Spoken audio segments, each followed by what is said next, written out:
सास नंबरी, बहू 10 नंबरी। पूरे घर में मालती देवी का हुक्म चलता था। अपनी बड़ी बहू को वो टीवी के रिमोट की तरह कंट्रोल करती थी। चलो, देर हो रही है। 12 बजे से पहले लड़की वालों के यहाँ पहुंचना है। हाँ हाँ, चलती हूँ। मैं तो भगवान से बस ये दुआ कर रही हूँ कि जिस तरह मेरी बड़ी बहू मेरी मुट्ठी में है, उसी तरह मेरी छोटी बहू भी मेरे इशारे पे नाचे। अरे भगवान, भला इस घर में किसकी हिम्मत है जो तुम्हारे खिलाफ जाने की हिमाकत करे। इस तरह मालती देवी अपने छोटे बेटे की भी शादी कर देती हैं। मालती की छोटी बहू फैशन डिजाइनर का कोर्स करके आई थी।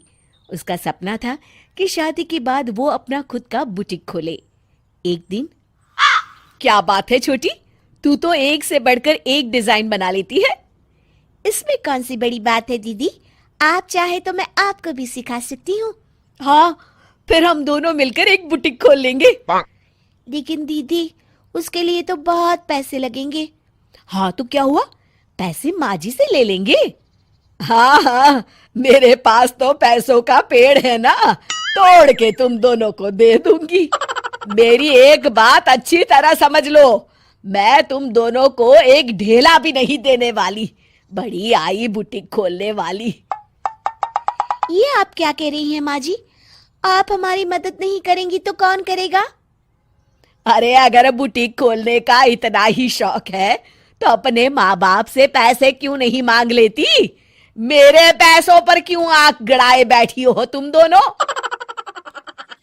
इस तरह अपने इरादे स्पष्ट करके मालती देवी वहां से चली जाती है। अरे ये क्या दीदी, माँ जी तो साफ मुकर गई। अब हम क्या करेंगे? तू चिंता मत कर, बुटीक तो खुल के ही रहेगा।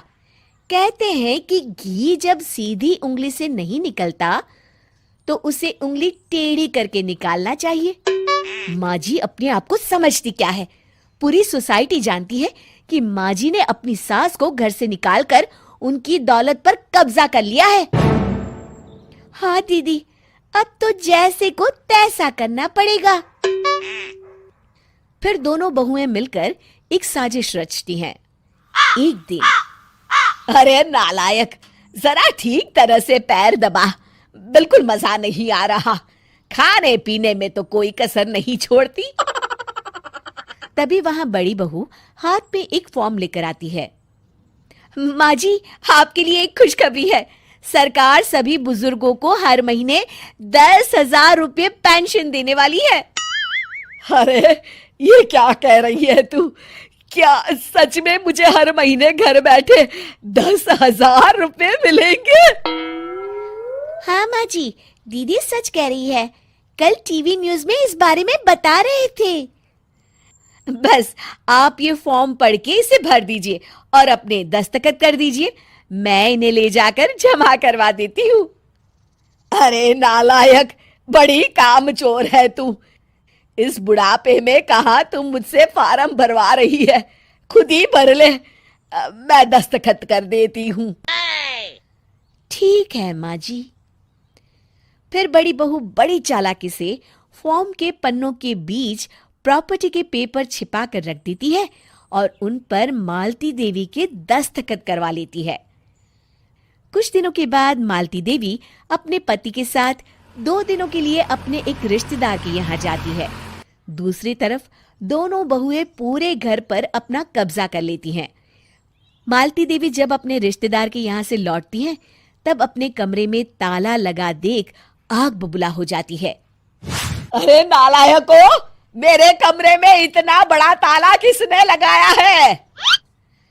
माँ जी, ये कमरा तो मैंने अपने बेटे रोहन को दे दिया है और आज से आप बाहर कोने में जो छोटा कमरा बना है ना, वहां रहेंगी।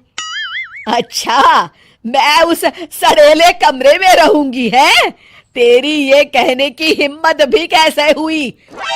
और मेरी इजाजत के बिना मेरा कमरा देने वाली तू होती कौन है? लगता है तू भूल गई, इस घर की मालकिन मैं हूं। तभी वहां छोटी बहू आती है। अरे माँ जी, आप इस घर की मालकिन नहीं है। अब इस घर की नई मालकिन हम दोनों बहुएं हैं। ये देखिए, इन प्रॉपर्टी के पेपर पर आप ही के दस्तखत है। अरे भाग्यवान, ये तुमने क्या कर दिया? दस्तखत करने से पहले एक बार ठीक से पढ़ तो लेती। अरे लेकिन मेरी बहुएं मेरे साथ ऐसा कैसे कर सकती है? अरे तो इसमें कौन सी अचरज की बात है? तुमने भी तो अपनी सास को घर से बाहर निकाल दिया था।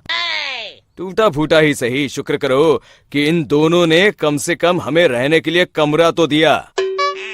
तुमने तो अपनी सास को वो भी नहीं दिया था। आज समझ में आया, जैसी करनी वैसी भरनी। चलो, अपना सामान उठाओ और चलते हैं।